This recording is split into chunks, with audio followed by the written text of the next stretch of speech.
कायद्याचा या आपल्या वाहिनीला 8 वर्ष पूर्ण झालेली आहेत.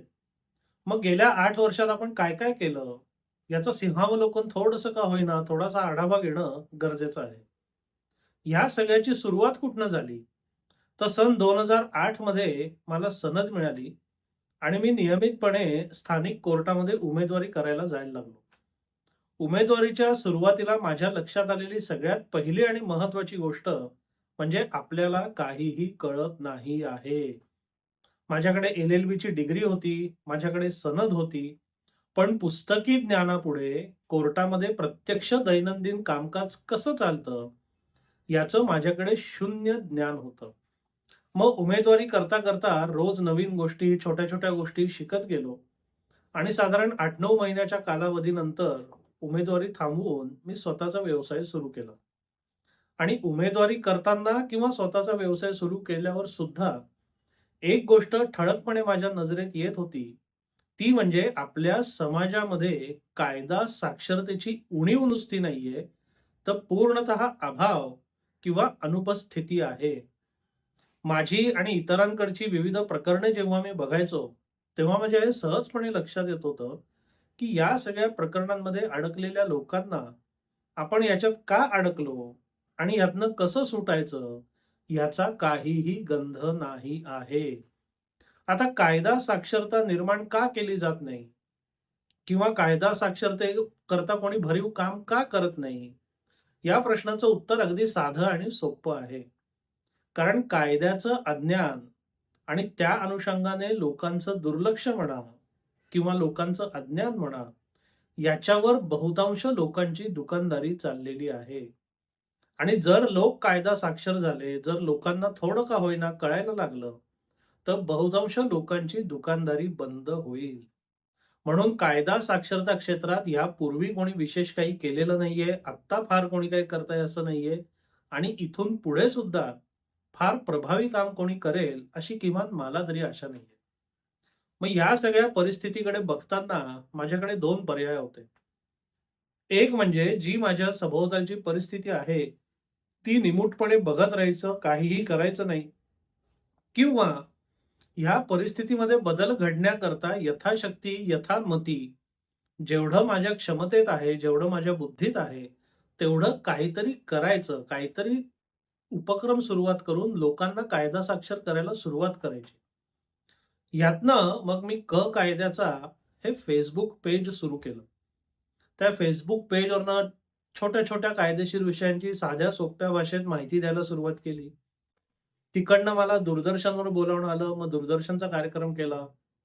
तिकडनं मला लोकसत्तामध्ये लेख लिहायची संधी मिळाली, ती सुरुवात केली. आणि या सगळ्या उपक्रमात चालू असतानाच समाज माध्यमं किंवा सोशल मीडिया याचा प्रभाव वाढायला लागलेला होता. आणि ही जी समाज माध्यमं होती, त्यांनी सगळ्यात महत्त्वाचं कार्य काय केलं, तर माहितीची मक्तेदारी मोडून काढली. ज्याच्याकडे माहिती आहे, ज्याला एखादी गोष्ट लोकांपुढे मांडायची आहे, त्याच्याकरता मुक्त व्यासपीठ हे समाज माध्यमांनी निर्माण केलं. आणि या समाज माध्यमांनी निर्माण केलेल्या मुक्त व्यासपीठाचा फायदा घेण्याचा मी विचार केला. आणि 2017च्या जानेवारीमध्ये कायद्याचा या आपल्या YouTube चॅनलची सुरुवात झाली. या YouTube चॅनलवरनं छोटे-छोटे विविध विषयांची माहिती साध्या सोप्या भाषेत देणारे व्हिडिओ द्यायला सुरुवात केली. त्याला आपल्या सगळ्या लोकांचा प्रचंड पाठिंबा आणि आशीर्वाद लाभले. त्या आशीर्वादाच्या जोरावर आपण 8 वर्ष नुकतीच पूर्ण केली. या 8 वर्षामध्ये आपली संथ गतीने पण स्थिर गतीने वाढ झाली. 1 लाख सबस्क्रायबरचा टप्पा पूर्ण केला. त्याच्याकरता सिल्व्हर बटन मिळालं. ते सगळे सोपस्कार पूर्ण केले. मग सगळ्यात महत्त्वाचा प्रश्न आता माझ्यापुढे असतो किंवा आपल्यापुढे असला पाहिजे, तो म्हणजे या गेल्या 8 वर्षात नक्की काय निष्पन्न झालं? तर याचा 2 दृष्टिकोनातनं विचार करता येईल. एक म्हणजे माझ्या वैयक्तिक दृष्टिकोनातनं आणि दुसरा जो जास्त महत्त्वाचा आहे, तो म्हणजे कायदा साक्षरतेच्या दृष्टिकोनातनं. वैयक्तिक दृष्टिकोनातनं सांगायचं झालं तर अतिशय साधं, सोपं आहे. YouTube या माध्यमामुळे अनेकानेक लोकांपर्यंत मला पोहोचता आलं.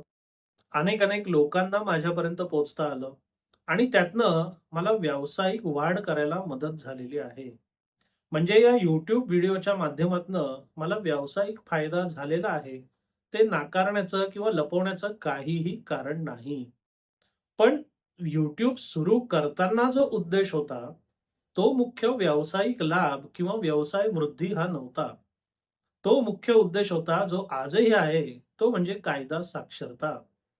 मग कायदा साक्षरतेच्या दृष्टिकोनातनं जेव्हा या 8 वर्षांकडे मी बघतो, तेव्हा मला संमिश्र उत्तरं मिळतात. म्हणजे फार सकारात्मक परिस्थिती सुद्धा नाहीये आणि फार नकारात्मक परिस्थिती सुद्धा नाहीये. आता सकारात्मक बाबी कोणत्या? तर आपल्याकडे गंमत अशी असते, की एखाद्या माणसाला सगळ्या लोकांपर्यंत पोहोचणं किंवा विविध ठिकाणच्या विविध लोकांना एका माणसापर्यंत पोहोचणं हे सगळ्या वेळी काही शक्य नसतं. आणि ही जी अडचण होती, ही या YouTube सारख्या समाज माध्यमांनी मोडून काढली. मी केलेला एखादा व्हिडिओ आणि त्या व्हिडिओ मार्फत मी दूरदूरच्या लोकांपर्यंत पोहोचू शकत होतो, पोहोचू शकत आहे. आणि दूरदूरचे लोक माझ्यापर्यंत, माझ्या व्हिडिओपर्यंत अगदी सहजपणे पोहोचतात. या सगळ्याचं सगळ्यात मोठं श्रेय जर कोणाचं असेल, तर ते आहे इंटरनेट, मोबाईल, समाज माध्यमं, तांत्रिक प्रगती या सगळ्यांना. ह्या सगळ्या गोष्टी आणि या सगळ्या प्रगती आणि सुधारणेमुळे लोकांमधली जी दरी होती किंवा लोकांमधलं जे भौगोलिक अंतर, भौगोलिक अडचणी होत्या, त्यावर एक छान उत्तर मिळालं. आजही अनेक ठिकाणहून किंवा विशेषतः दुर्गम भागातनं काही वेळेला आम्हाला WhatsApp मेसेज, ईमेल किंवा कमेंटमध्ये सुद्धा लोक लिहितात, की आम्ही अतिशय दुर्गम भागात राहतो आहोत. तुमचा अमुक-अमुक व्हिडिओ आम्ही बघितला, त्याचा आम्हाला चिकार फायदा झाला आणि त्या अनुषंगाने आम्ही आमचं काम करून घेतलं. माझ्या दृष्टीने व्यवसाय वृद्धीपेक्षा सुद्धा ही गोष्ट सगळ्यात जास्त महत्त्वाची आहे. कारण ज्याच्यापर्यंत मी पोहोचू शकत नाही आणि जो माझ्यापर्यंत पोहोचू शकत नाही, आमच्यामधला हा व्हिडिओ हा एक समान आणि अतिशय सोपा दुवा झाला. त्या व्हिडिओच्या माध्यमातून जी माहिती मी दिली, ती त्या माणसाला उपयोगी पडली. त्याच्या कायदेशीर लढाईला किंवा त्याच्या वाटचालीला एक दिशा मिळाली आणि त्याचा लोकांना फायदा झालेला आहे. नकारात्मक बाजू जर सांगायची झाली, तर या YouTubeच्या माध्यमातून व्हिडिओ सुरुवात केल्यानंतर अधिकाधिक लोकं त्यांच्या समस्या किंवा त्यांची प्रकरणं घेऊन कल्याण ऑफिस, पुणे ऑफिस आणि ऑनलाईन संपर्कात येत गेले. आणि खेदजनकपणे मला असं सांगायला लागतं, की आलेल्या बहुतांश लोकांना मला नाराज करायला लागलं. आता नाराज का करायला लागलं? तर त्याची 2 मुख्य कारणं आहेत. पहिलं कारण असं, की बहुतांश लोकांच्या प्रकरणामध्ये काही अर्थच नव्हता, काही दमच नव्हता. तरीसुद्धा ते वेड्यासारखा वेळ, पैसा आणि मेहनत वाया घालवत होते. आणि या लोकांना मला नाईलाजाने हे सांगायला लागलं, की तुम्ही आजपर्यंत जितका वेळ, पैसा, मेहनत घालवलात तेवढा पुरे. आता या प्रकरणाला कुठेतरी पूर्णविराम द्या. हे सांगताना त्यांच्या चेहऱ्यावरची निराशा ही मला सुद्धा त्रास देणारी होती. पण त्याच वेळेला या माणसाला आज सत्य परिस्थितीची जाणीव झाली, यामुळे मला कुठेतरी बरं सुद्धा वाटलं. दुसऱ्या प्रकारची जी प्रकरणं होती, ती म्हणजे प्रकरणं चांगली होती, प्रकरणामध्ये अर्थ होता, पण त्याची वाटचाल भलत्याच दिशेने चालू होती. म्हणजे जे करायला पाहिजे ते केलेलंच नव्हतं. आणि काही वेळेला करायची मुदत संपल्यानंतर लोक माझ्याकडे आले, त्यामुळे जे मूळतः चांगलं प्रकरण होतं, पण जे चांगल्या प्रकारे हाताळलं गेलं नाही, त्याबाबत मी आज रोजी किंवा ते पक्षकार आज रोजी असहाय्य होतो. म्हणजे त्या लोकांना सुद्धा मला नाराज किंवा निराश करायला लागलं. सगळ्यात जास्त फायदा कोणाचा झाला किंवा सगळ्यात जास्त चांगलं मार्गदर्शन, सल्ला किंवा काम मी कोणाचं करू शकलो? तर जे लोक कोरी पाटी घेऊन माझ्याकडे आले होते. म्हणजे एखादं प्रकरण उद्भवण्यापूर्वी किंवा एखाद्या गोष्टीची सुरुवात करण्यापूर्वीच ज्यांची आणि माझी गाठ झाली होती, त्यांची पाटी कोरी असल्यामुळे मी त्यांना पूर्ण वाटचाली करता एक चांगली दिशा देऊ शकलो, एक योग्य सल्ला आणि मार्गदर्शन देऊ शकलो. त्याचा त्या लोकांना भविष्यात निश्चितपणे फायदा झाला. म्हणजे या सगळ्या गोष्टींचा जर विचार केला, तर कायदा साक्षरतेचा उद्देश काही अंशी सफल झालाय, काही अंशी सफल होतोय. पण या क्षेत्रात अजून खूप काम करायचं शिल्लक आहे, हे दररोज मला नव्याने उमजतं. माझ्याकडे येणारी प्रकरणं, माझ्याकडे येणारे विविध लोक, माझ्याकडे येणाऱ्या लोकांचे प्रश्न, ते अडकलेली प्रकरणं, त्यांनी केलेल्या गोष्टी, त्यांना मिळालेले चुकीचे सल्ले, हे सगळं बघितलं, की या क्षेत्रात अजून खूप काम करणं शिल्लक आहे, खूप काम करण्याची गरज आहे, हे मला रोज नव्याने जाणवतं. म्हणून आपल्या सगळ्याच्या आशीर्वादाने ही 8 वर्ष जे आपण चालू ठेवलंय, तेच इथून पुढे सुद्धा चालू ठेवू, अशी खात्री मी आपल्याला देऊ इच्छितो. सगळ्यात महत्त्वाचा मुद्दा तो म्हणजे YouTubeचा. आता YouTubeची जेव्हा मी सुरुवात केली 2017 साली, तेव्हा माझी एक 7-8 वर्ष प्रॅक्टिस झाली होती. आणि कोणत्याही नवीन गोष्टीची सुरुवात करणाऱ्या माणसाला जे अनुभव येतात, तेच अनुभव मला सुद्धा आले. सुरुवातीला लोकं हेटाळणी करायचे, चेष्टा करायचे. "अरे ह्याला काय कळतंय? हा काय एवढा सीनियर झाला का, की लोकांना ज्ञान द्यायला लागला?" इथपासून त्याची सुरुवात झाली. मग YouTubeमध्ये जसं-जसं थोडं-थोडं यश यायला लागलं, तसं-तसं लोक त्या YouTubeच्या प्रकल्पाचं किंवा YouTubeच्या सगळ्या उपक्रमाचं कौतुक करायला लागले. आणि नंतर 1,00,000 सबस्क्रायबरचा टप्पा पार केला, सिल्व्हर बटन आलं, त्या अनुषंगाने विविध ठिकाणी लेख, दूरदर्शनवरच्या मुलाखती हे सगळं झालं. तेव्हा आता मला लोक विचारतात, की हे YouTube कसं करायचं? तर याबद्दल माझं प्रामाणिक मत मी आज तुमच्यासमोर मांडणार आहे. सगळ्यात पहिले एक लक्षात घेतलं पाहिजे, की YouTube हा एक आकड्यांचा खेळ आहे आणि YouTubeची सुरुवात कशी करायची, हे मला विचारणारे लोक सगळ्यात पहिला प्रश्न काय विचारतात, तर यातनं पैसे कसे, कधी आणि किती मिळतात? माझ्या मते हा दृष्टिकोनच चुकीचा आहे.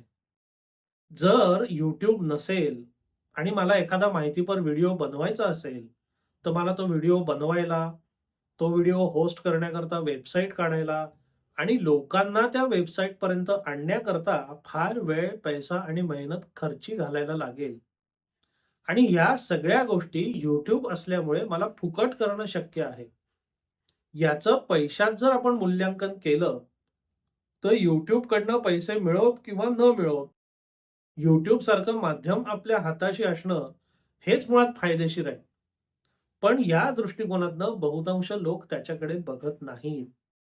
मग ज्यांना अर्थार्जन या दृष्टिकोनातनं YouTubeकडे बघायचंय, त्यांना माझं थोडक्यात सांगणं आहे, की YouTube हा आकड्यांचा खेळ आहे. आणि जर आकड्यांच्या खेळामध्ये तुम्हाला जिंकायचं असेल, तर तुम्ही राजकारण, धर्म, विवादित विषय किंवा अश्लीलतेकडे झुकणारा कंटेंट आणि व्हिडिओ याच्यावरच लक्ष द्यायला पाहिजे. सर्वसाधारणतः चांगली माहिती, जागरूकता, साक्षरता या विषयांना त्या विषयांएवढी गती मिळत नाही. आणि राजकारण, धर्म, विवादित विषय आणि अश्लीलता यांच्या स्पर्धेत आपण कुठेही टिकू शकत नाही. हे मान्य करून जर तुम्ही YouTubeमध्ये काहीतरी भरीव कार्य करायचं ठरवलं असेल, तर तुम्ही निश्चितपणे पुढे जा. त्याबद्दल काही लागली तर मी मदत निश्चितपणे करीन. पण YouTubeमध्ये आकड्यांच्या खेळामध्ये तुम्हाला जर जिंकायचं असेल आणि त्या आकड्यांच्या खेळामध्ये जिंकण्याकरता ज्या गोष्टी करायला लागतात, त्या जर तुम्हाला करायच्या नसतील, तर आकड्यांचा खेळ तुमच्या बाजूने नाही आहे, हे मान्य करून पुढे जा. याचा अर्थ YouTubeवर चांगलं कंटेंट नाहीच आहे का? तर असं अजिबात नाही. चांगलं कंटेंट बनवणारे माझ्यासारखे खूप लोक आहेत, त्यांना खूप चांगला प्रतिसाद लाभतोय. पण तुम्ही जर तुलना करायला गेलात, तर तुमच्या पदरी दुःख येईल. तुम्ही जर चांगले व्हिडिओ, चांगलं कंटेंट निर्मित करत असाल, तर तुम्ही स्वतःचा एक प्रेक्षक वर्ग निर्माण करू शकता आणि तो मायबाप प्रेक्षक वर्ग कायम तुमच्या पाठीशी राहील. पण YouTubeची सुरुवात करताना विशेषतः जर वकिली किंवा कायदा क्षेत्रात तुम्हाला YouTubeची सुरुवात करायची असेल, तर हे कायम ध्यानात ठेवा आणि ते ध्यानात ठेवून जर तुम्ही वाटचाल केलीत, तर तुमच्या पदरी निराशा येणार नाही आणि चांगलं काम करायला कायम उत्साह राहील. पण हे न करता तुम्ही जर भलत्याच अपेक्षा किंवा भलत्याच लोकांशी तुलना करून जर आपल्या प्रगतीचा आढावा घेणार असाल, तर मात्र ते तुम्हाला दुःखदायक ठरेल. म्हणून तसं कृपया करू नका. YouTube हे समाज माध्यम म्हणून फार चांगलं, फार प्रभावी आहे. चांगलं काम करण्याकरता, चांगली माहिती पसरवण्याकरता उत्तम हत्यार म्हणून त्याचा वापर करता येऊ शकतो. पण त्या हत्याराचा वापर करताना त्याच्या मर्यादा सुद्धा लक्षात घ्या. आणि तसं जर तुम्हाला काम पुढे करायचं असेल, तर तुम्ही अवश्य करा. माझ्या तुम्हाला निश्चितपणे शुभेच्छा आहेत. कोणाला अशी नवीन सुरुवात करायची असेल, त्याबद्दल काही मदत लागली तर मला अवश्य कळवा. मला ती मदत करायला निश्चितपणे आवडेल. तर ह्या गेल्या 8 वर्षाच्या प्रवासाचा आपण थोडक्यात आढावा घेतला. आपल्या सगळ्यांच्या पाठिंबा आणि आशीर्वादाच्या जीवावरच ही 8 वर्ष मी पूर्ण केलेली आहेत आणि तुमच्या पाठिंबा आणि आशीर्वादाच्या भरोश्यावरच पुढची वाटचाल आपण निश्चितपणे करू. धन्यवाद.